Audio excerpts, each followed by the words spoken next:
Can you hear me?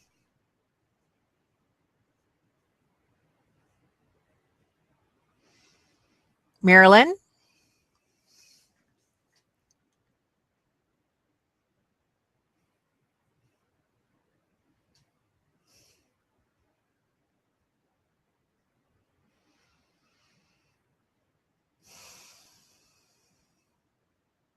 Marilyn, can you hear me?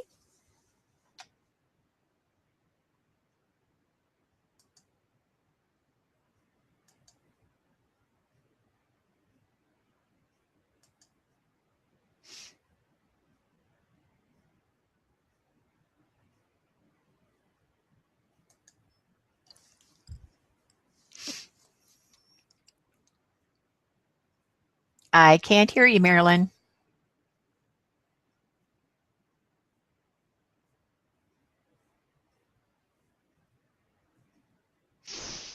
Hi, Nancy.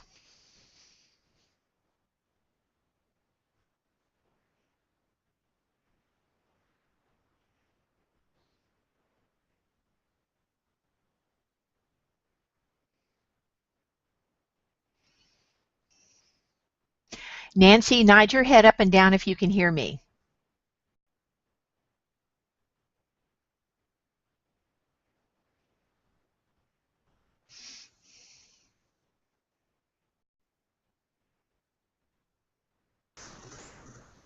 Hello?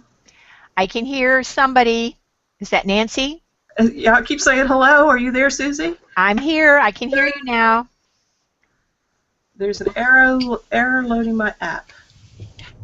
Okay, I see Carrie Miller coming on board. Good morning. Why don't I have Good morning. Micro Life Cam. My camera doesn't seem to be working. You were there and then you disappeared, Nancy. Oh, really? Yeah, I see you. You're very clear. When you talk, you will pop up into the main screen. Cool. And I see. Now I can hear her. Okay, can you good. hear me, Susie? I can hear you. And I think I see Erica Frost picture. Oh, I'm sorry. So how can I get Margie to hear this, too? Take your headphones off. Do you think you want to try it? Or so that's just for, I'm just telling Marilyn to take her headphones off so that Marjorie can hear. Yeah, Mary, you can leave yours on if you want to, but you don't have to, I don't think. My headphones aren't working. Okay, well then I would take them off. Okay, so this may be our meeting. So with your permission, I'm going to go ahead and get started. So I have made, I've made PowerPoint slides, and I know that I could show them to you here on the screen, but my trainer said it's harder than it looks initially, and I wanted to be successful in this first meeting. So I'm going to hold up the old-fashioned way my notes and say, here's where we are, U.S. Air Force CPR study, but it's backwards. I hope it's not backwards for you, too. And this is our agenda. Here we go. So you can see where we are. You have all of these too, so I know that you know where we are. But this is going to help keep me organized today as I go through this. The camera will be on me while I'm talking. If you want to interrupt me at any time or have a question, please feel free to ask. Because there are no dumb questions. And remember that we've got only 2 people in the study this time, Nancy and Jackie, who have done a CPR study with Laerdal before. So they know what's going on or know a lot of the language that we might be using, but our more novice people for this kind of research may have questions because we think everybody knows what we know and we might forget. So please don't hesitate to ask if you're wondering, somebody else is wondering also. So first we're going to go over a bird's eye view of the study. This truly is the first of its kind study that will have been done, combining both cognitive and psychomotor skills. And this is really because it hasn't really been able to be done up till now. So instead of having you come back periodically for training because it's been 3 months or it's been 6 months, the way we usually have done in the past. We are combining what we think might be a prescription for your own cognitive abilities, telling us when you need to come back. For this particular study, we thought it would be pretty safe to use learning Japanese because most people in the United States do not speak Japanese. It is possible somebody might sign up for the study or want to be in the study who actually knows Japanese, and we're going to have to tell them we can't have you in this particular study because that is the thing that we're trying to measure your cognitive ability and your level of remembering and your level of forgetting over time. We have a bunch of cognitive scientists from the Air Force working with us in the study, and they call that Japanese word association game a declarative task. So that is cognitive science lingo for our Japanese word game. So when they talk to us about it, they're going to be calling it the declarative task. All we need to know is that that is the Japanese part. For this study, the psychomotor part is learn CPR. And what we're doing is we're going to be measuring people who learn initially the way we would normally use with the RQI, which is the resuscitation quality initiative, or I forget what the I is, but it's something with initiative or ability to do something, RQI system, which is our fancy mannequins that we're using on the nice stands. So some people are going to get a typical come back at 3 months, come back at 6 months. One group, our real study group, is using the cognitive task to determine when they're supposed to come back. And that group in this study is called the PPO group, or Performance Predictor Optimizer group. So when you see PPO, that means Performance Predictor Optimizer. So don't let that fool you. What that means is the computer is going to tell us when to come back. The total length of the study is 2 years, but only certain groups in the study will participate in it for a full 2 years. There's a lot of work up front, and then it gets spaced out pretty comfortably. So that is something to be aware of, and we're going to be working on getting that onto a calendar for you so that you can kind of keep track of where you are, because that's going to be the hardest thing to do in the study. So let's see, going on to page 2. I think this is what you have for page 2. What's going to happen when Darren comes to see you? Hold it higher. There you go.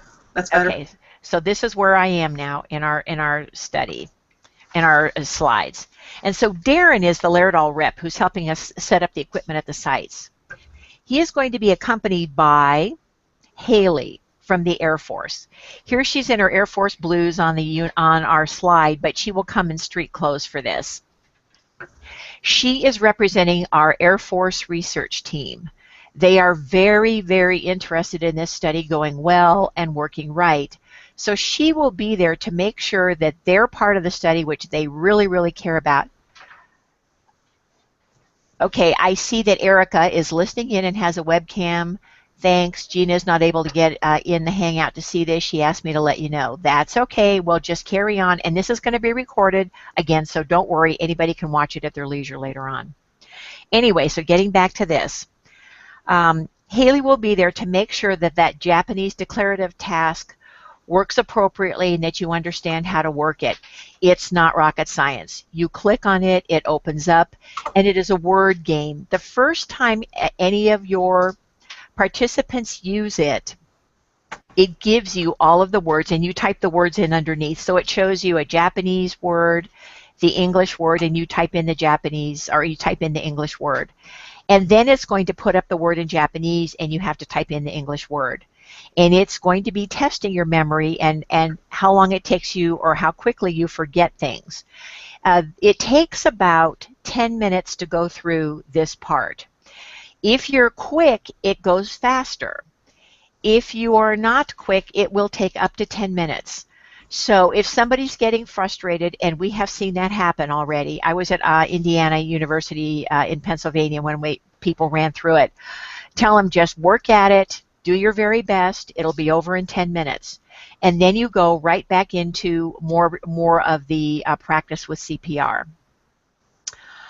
I am not going to send you those instructions until after I know you've watched this video, because when you print them, they look terrifying. I'm going to tell you it's really not that bad, and we have scripted everything out, and we've also highlighted places where we know there'll be a little bit of downtime and you might get lost. We've highlighted those in green. Marilyn and I want you to print out these instructions in color so that you have those green codes so that you know where you are when you're watching somebody go through the study. If you're watching just one person and you only have one set of equipment, this is not a big deal. But if you have 2 or 3 sets of equipment and you're running people through 3 at a time, you're going to have to be able to say the right things to the right people at the right time. So you'll see why that is important when I send you these instructions. But I have not sent them to you up till now because when you see them, it looks very complicated, but it's not. We're trying to script you through everything, and when Darren is there teaching you, it's going to make a lot of sense so that when you see the words, you'll say, oh, this is no big deal. So Darren will be there to help train you on the equipment and how to take care of it and how to get into it. You probably have not worked with a tough book before. These are really heavy-duty computers used usually in the field by construction workers and in the Army out in the field. So the on-off switches are not where you're used to finding them.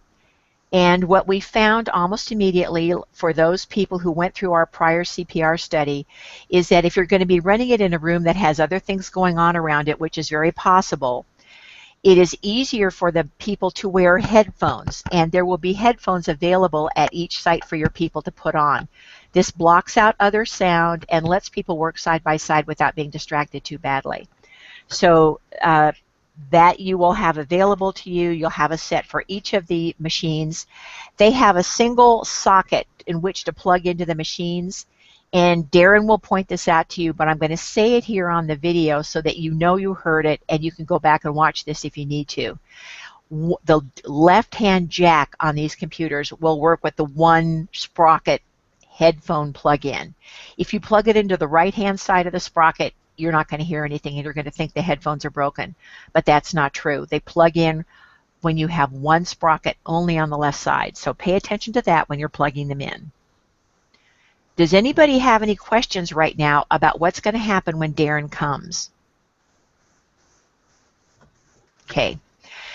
You'll want to get some students there to help you, or faculty.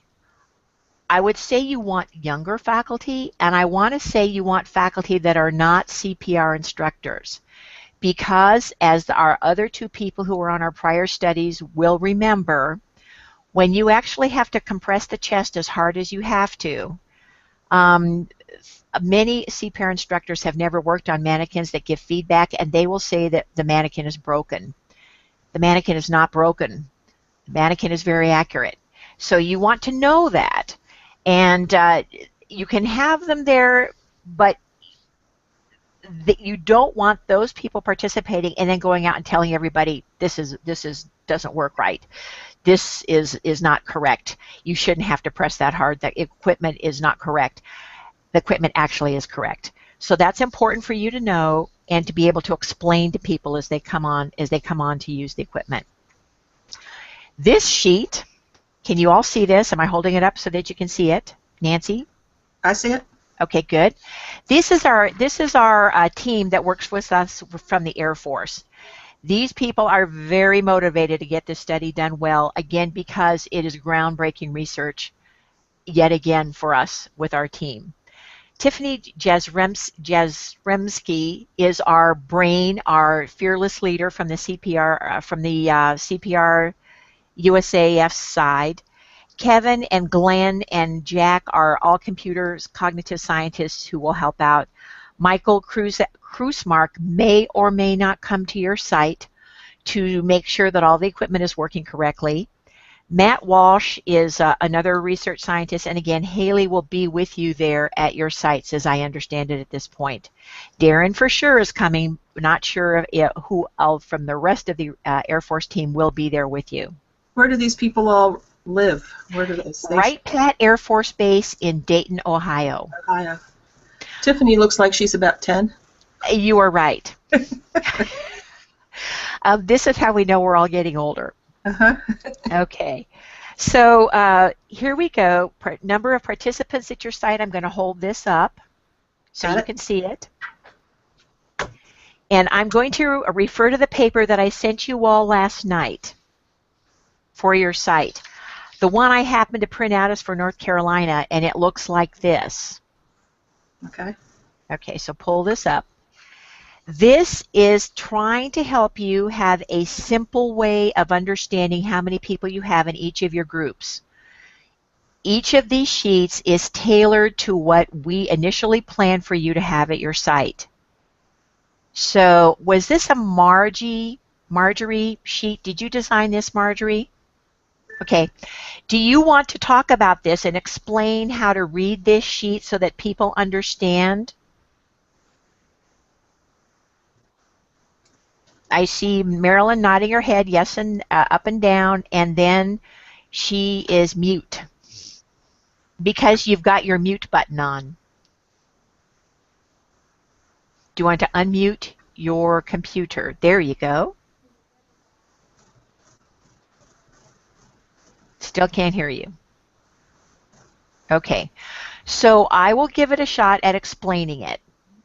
Or Marilyn's going to try again. She's plugging in her headphones.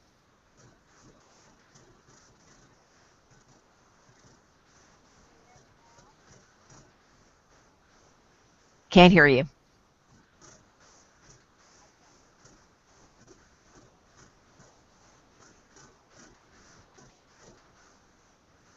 Okay, so I will do my best to explain.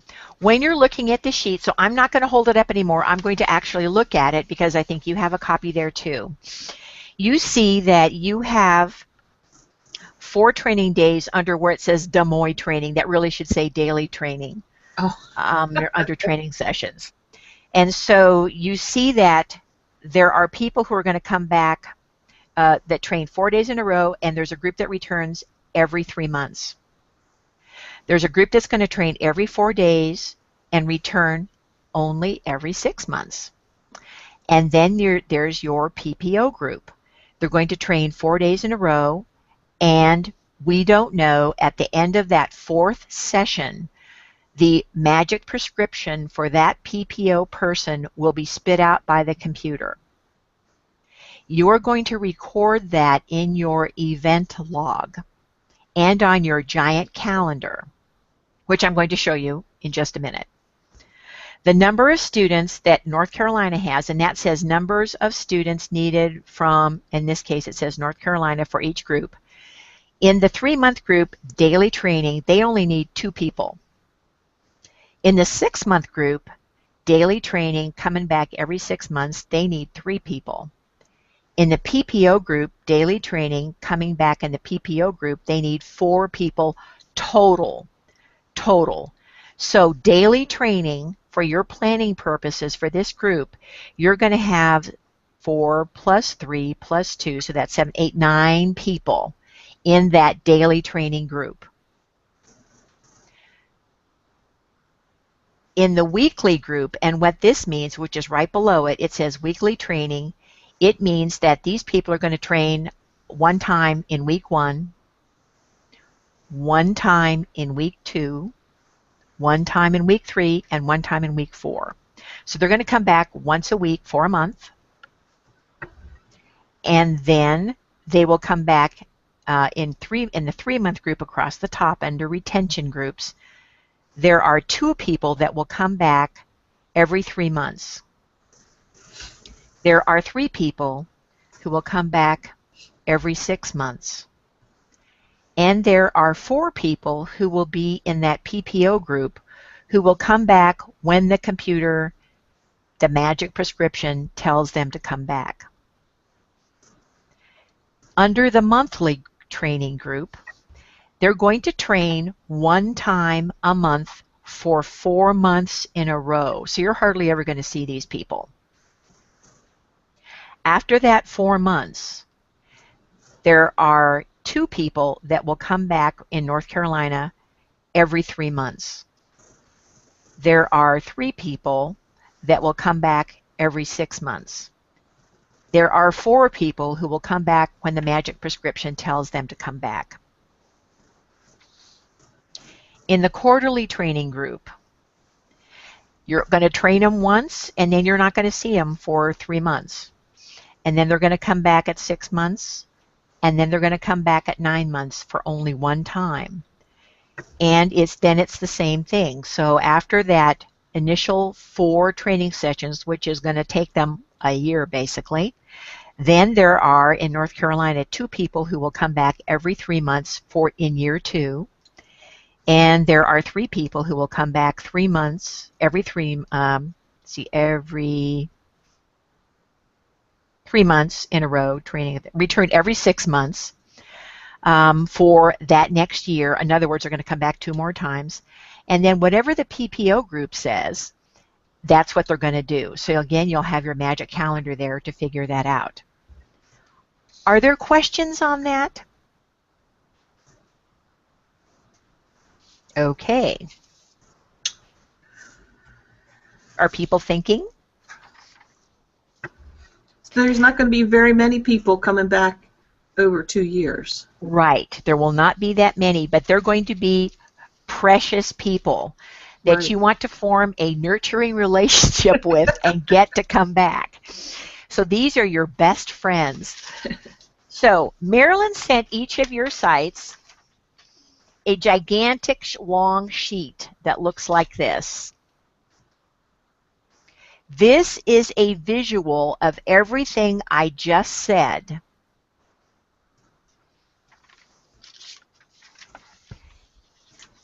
And it lays it out so that you can get your calendar, and I'm going to show you a calendar that I happen to have here in my office. Just a second. Can anybody hear me? Yes, we can hear you now. Marilyn, do you want to say something? Hello, everybody. How did you figure it out? What was wrong? IT. Okay, oh, good. Thank you. We'll mute. Okay. So I happen to have a giant calendar like this. But Marilyn is willing to pay for a giant calendar similar to this, or one with actual dates on it, for you to have with you when you're testing your people and you want to get them onto the magic calendar for when they're coming back, and for you, so that you know when you're bringing people back. So you have this, something like this. You have this as a visual also, so you can almost translate this information over based on what you need for your sites, based on what you're going to be doing at your site. I'm going to hold up this sheet that I just sent you also in today's flurry of emails. And what this says is, again, this is highlighted in green, but I print in a black and white printer, so you see it in the gray blotches there. Using this is also there to help you. And when you're planning people coming back, if you actually have a life and a real job, I'm sure you probably do, and you're saying, well, this would be when I would have to have them back. If they don't come back on this day, can I give them a window on either side? These are the windows that we have agreed to, not only for training initially, except for the every day in a row group. It is also the leeway you have on either side once you get out of this initial training section and you get into, and now we're at the 1 month point, now we're at the 3 month point, now we're at the 6 month point. So this gives you your parameters for what you can do for your planning purposes to get somebody back. the question always comes up if somebody misses, let's say they're in a 3-month group and they can't come back within that window on either side there. In the event log, you're going to have recorded when this person is supposed to come back, and you'll know what your windows are, and there's going to be a spot for when they actually come back. If you are dogging them and they are not coming back, or they say, I am dropping out of the study, I can't do it, it is okay to write in there, dropped from study, and be sure that we get a notice that that has happened. We'll talk more about the event log in another meeting, but I don't want to overwhelm you right now. So what I'm saying really is plan your calendar as best you can now for the groups that we know have to come back based on when you start recruiting people. And they come in and finish those 4 initial training sessions. The time of the 3 months and the 6 months does not start till after their 4 training sessions are complete. Does anybody have any questions about that? Susie? Yes, ma'am. I just wanted to say that you should have all received those long sheets, and those will make it really helpful to figure out, you know, when that person would come back. And then I think, as Susie said, we'll send you big calendars if you think that would be helpful, and then you could write it on. So I think those long Excel sheets will be really helpful in figuring it out. Yes, I think a lot of us are visual, and we need to see this because, again, it sounds overwhelming, but it's really not. It just is a typical CPR study for Laerdal, as our experienced people know. Jackie, do you have anything you want to throw out, words of wisdom at this point from previous experience with doing this kind of thing?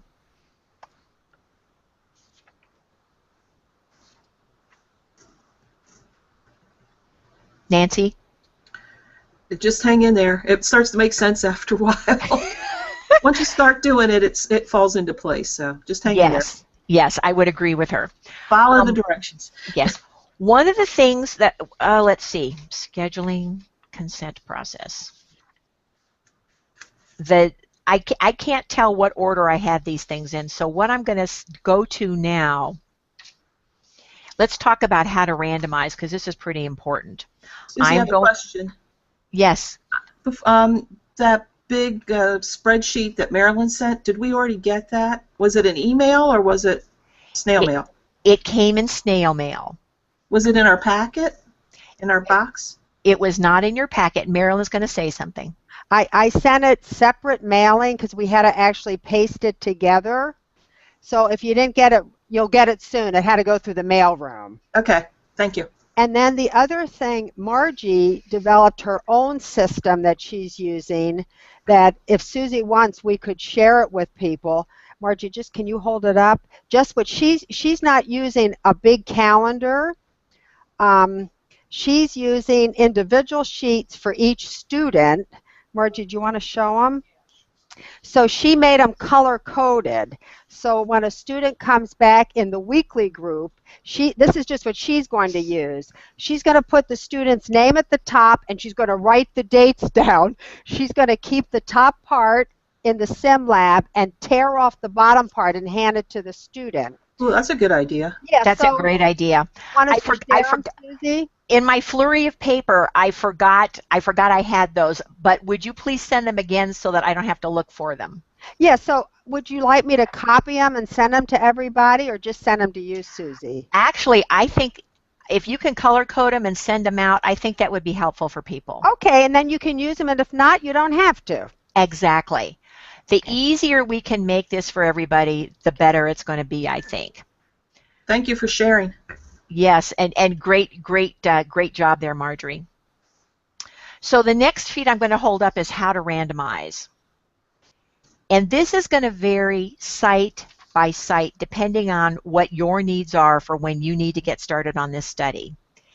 You can randomize ahead of time by doing the training for everybody, talking about you can do a big informative session, then you do your one-on-one consent forming, and then you can have them pull their numbers out of a hat and then get them on your calendar so that you know when people are supposed to come in. You can do that. That's not a bad idea. You can also decide that I need to get these people done early on, and I need to know and pull all the numbers for the, I need all the people who can do 4 days in a row because I've got this planned and I need to do it on this day, and I need people who can come on these 4 days. We all know that we have students who, for one reason or another, are not going to be able to come back 4 days in a row. If they pulled a number out of the hat and they say, there is no way I can come back 4 days in a row and that's the number that I got, throw it back in the hat and pull another one. Or you can deliberately go through your SACO stuff, pull out the numbers that are the 4 days in a row group, which means you have to know what those look like. This morning, I sent you a sheet that looks like this. Each of the numbers in the study has a history attached to it. And if you understand the coding system, you'll be able to find the ones that are daily training and pull them out. And so I'm going to use, let's see here. I'm going to use Atlanta as an example. You see that Georgia, and so you see your state, name your state on the sheet. There's GA and then 01. That tells you that that is the daily training group.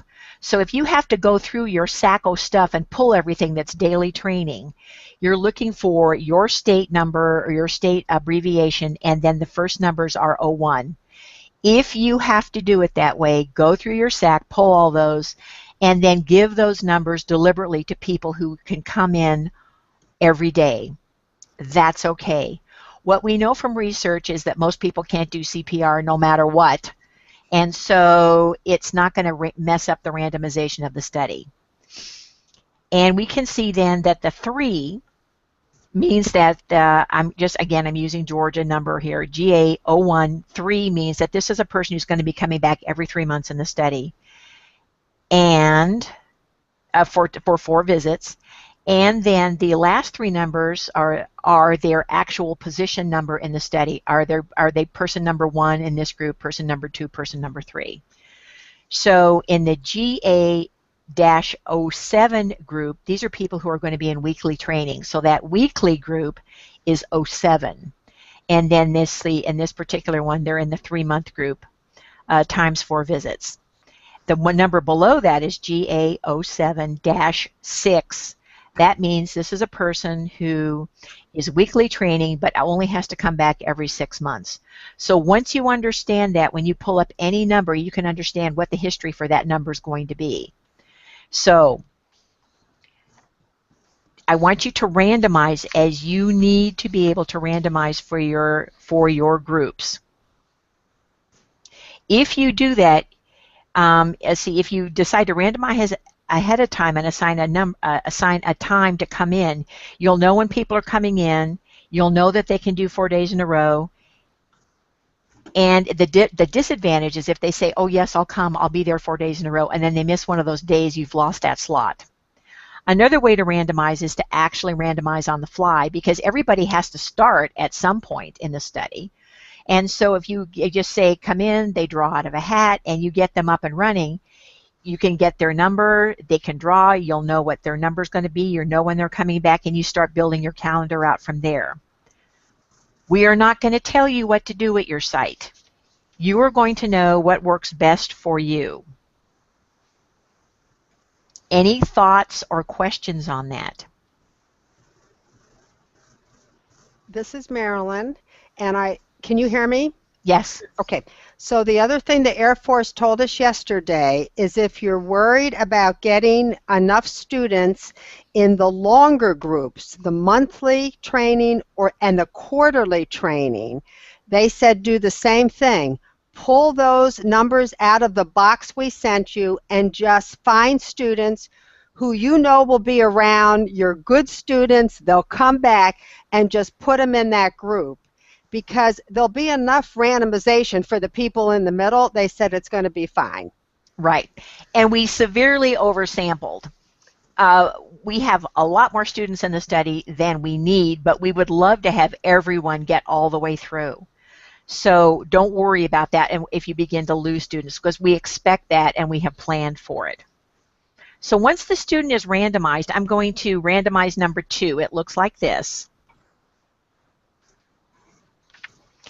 Once that student gets their number, you're going to enter their magic number and their name and their contact information into the master log, which you keep at your site. And Marilyn, you mailed master logs. Is that true? You're muted right now. We mailed the master logs, and it would be the log. It's kind of a long sheet of paper, and it had the student name, ID number, and then a couple of other columns. Do people have those, or is it something I should just resend? Did it come in our box with our packets? Yes, yes. I'll look for you right now. Because we've had a lot of changes in RAs, so, but we can resend anything that you want.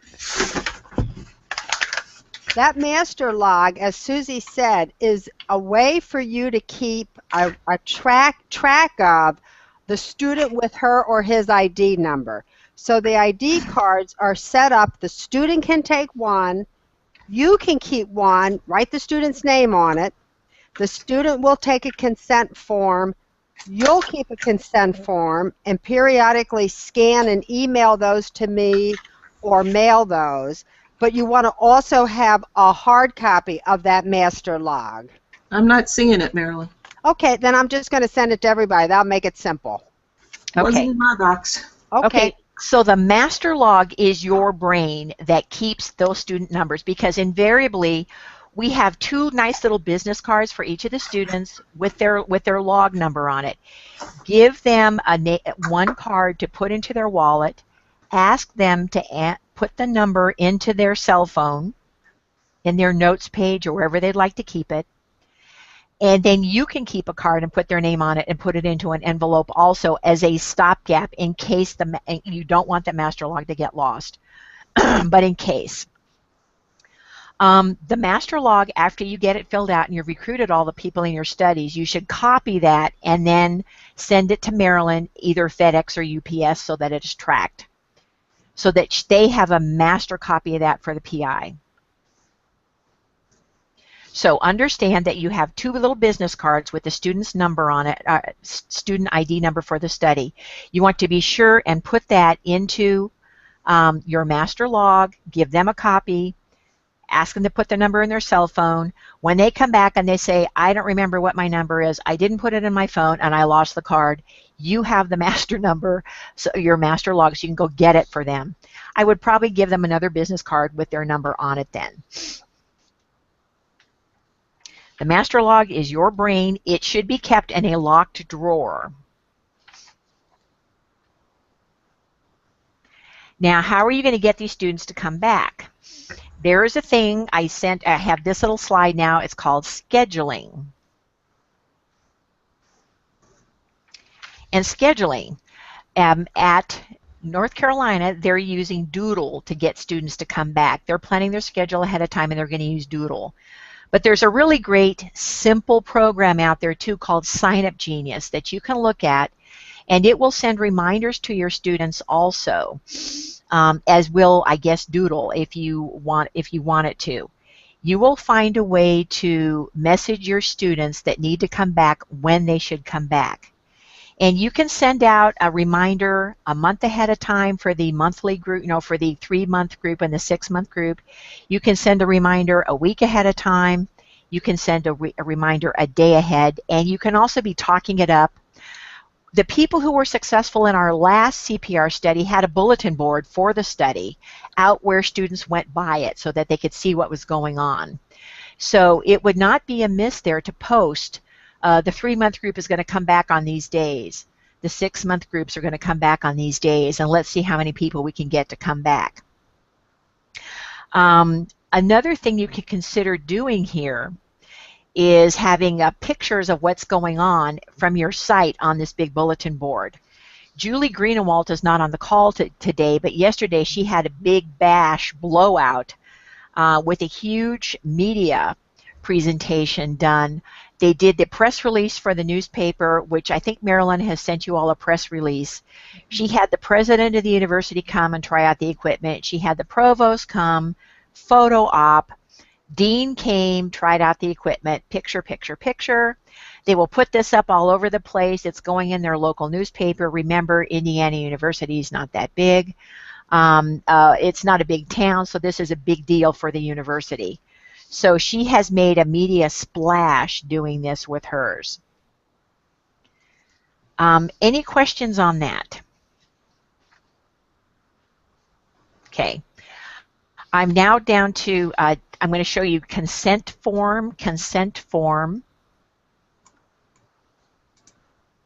Again, you can do a big talk in class about this if you can capture a whole class. And then you must do individual explanations and question and answer for people. I'm sure people will be feeling like they want to be really conscientious, and they're going to be able to tell you, gosh, I've been randomized into this group, or what if I get randomized into this group and I know I'm not going to be here for this time? You can say absolutely fine to miss that. You will come back at your, whenever you can, around before or after spring break or vacation or whatever it is going to be, and we'll plan for that. So that'll usually be the thing that comes up. Compensation varies by site.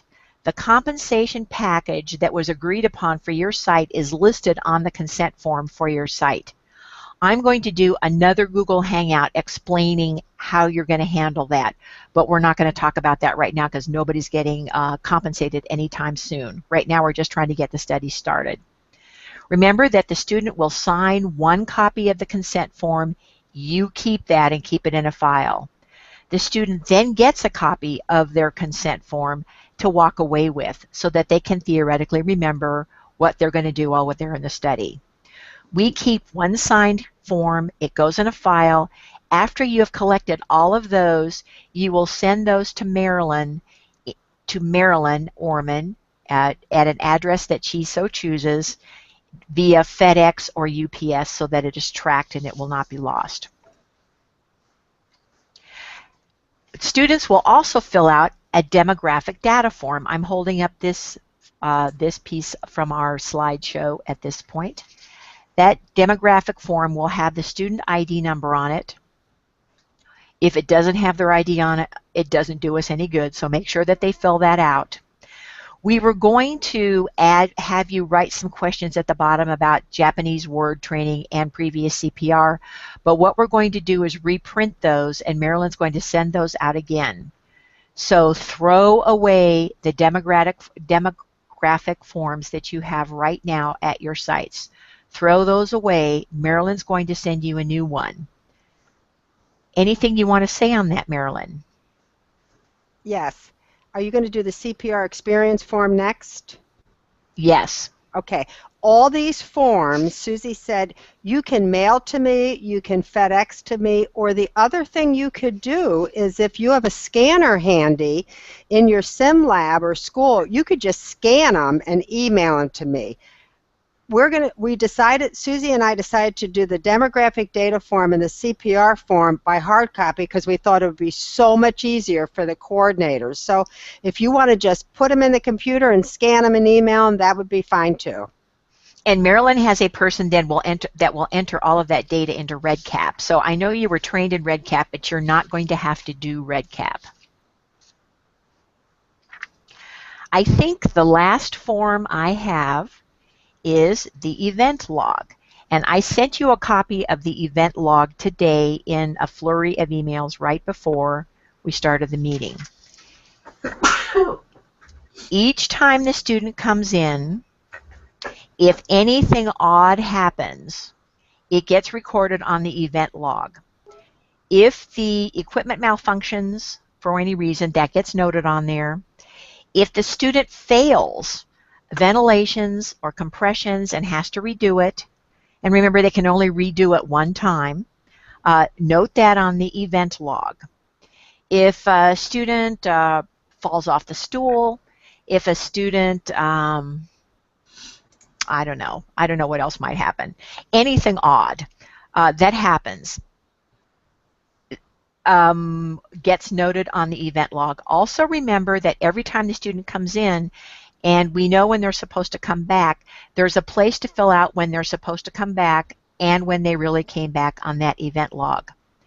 This is something that you or a helper bee can do, but it should be filled out every time. If you should forget, the world is not going to end.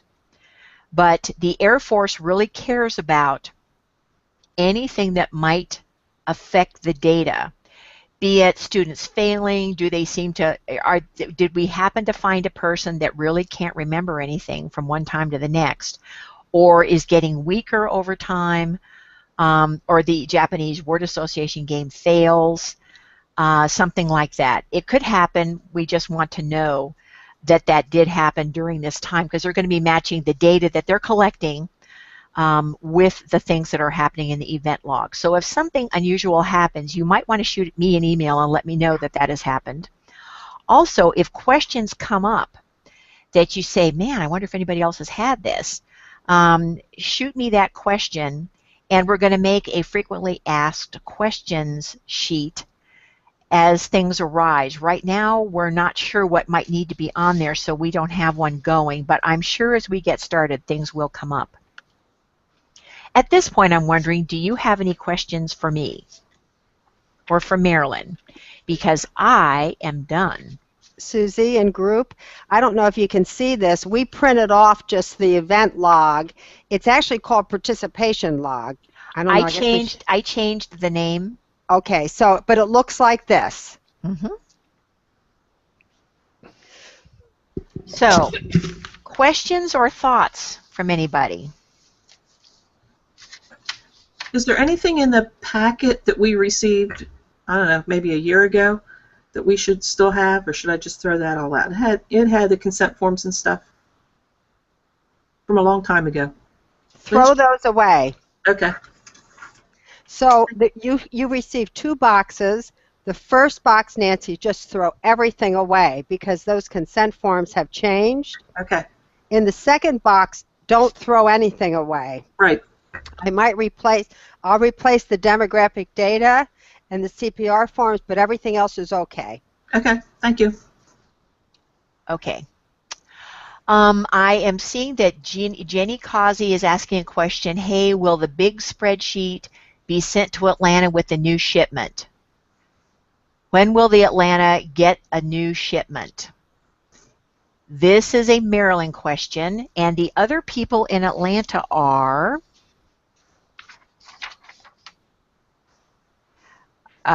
it was Mary Wunsch. Okay, so Gina, Mary Wunsch threw, I think, everything away. Marilyn has answers for you. So starting August 1st, there's a new person coming on, and she will prepare your box as the very first activity. So I'm guessing the second week in August. But you can still run through the mannequin once Darren sets it up and do your trial and everything. So we'll send it FedEx. Plan for the second week of August. What Marilyn's talking about with trying out your equipment is we would like for you, when Darren comes, to have some people there and try to find people who can come back 4 days in a row and then come back in about a week. Because what we're trying is for each site to make sure that the data is really going through the computer and being uploaded into the Air Force, into their files. So when that happens, they will be looking for some data to be coming from you. And you'll be using numbers that are Air Force numbers. They are not any of the numbers that are for the real study. So do not use any of the numbers for the real study with these training people. And this can be you, it can be a buddy, it can be your mom, it can be your dad, it can be students, it can be a graduate assistant, it can be the secretary. We just want 4 people to do stuff, do the word association game, and come back 4 days in a row, and then come back in a week. So we like about 3 or 4 people is all we want from each site, if that is possible for you to do. Susie? Yes. I just wanted to say, it's Margie, that we found that really helpful when Darren and company were here, because it really got us to be able to look at it. And the folks actually were amazed, because they typically perform poorly, but after going through it, did fantastic. Exactly. So it was exciting to have them come and try it. We sent it to all the sites. Yep, Marilyn's sending a message to Carrie that it was sent to all the sites. Okay, and so Carrie, what we think is that it's on its way. And it went through campus mail in North Carolina, and that's why things are a little slow. If you should not get the giant spreadsheet, let Marilyn know, because she will resend it. Is there anything else that people are wondering about or questions that have come up? Okay, I'm going to stop the broadcast. Thank you for being here. If you think of other questions between now and the next time I do a training like this, I will just send me an email and I'll answer everybody. I think it makes sense to put all these documents for the good of the order into something in Dropbox. Is everybody familiar with Dropbox? We'll have a Dropbox for site coordinators for the CPR study, and I will send you an invite for that. I will also have this archived and any other training that we do for everybody, so that you can go back and look at it, because it may be helpful right as you get started in the study. We'll do some smaller ones also as we figure out things that we need to know, or that probably need to be shared or shown to people as we go. Anyway, thank you for being with us in this very exciting study. It's complicated initially. It looks like a lot of rigmarole, but it will start making a lot of sense, as Marjorie said, once you do it. And I think that Julie would echo that. That was the first site we went to. There are still a few things that are being worked out, tiny things, that again I have not mentioned right now, because I don't want to confuse you anymore with details than you already are. The biggest thing that will happen now is that you can either buy a calendar, a big calendar, and send Marilyn the sales slip for that, and she'll reimburse you, or she will send calendars. You might want to shoot her an email and let her know what you want for your site. But I think that that would be very helpful for you also as you get ready. So thank you for being here, and I'll talk with you later. Take care. Bye-bye. Thank you, Susie.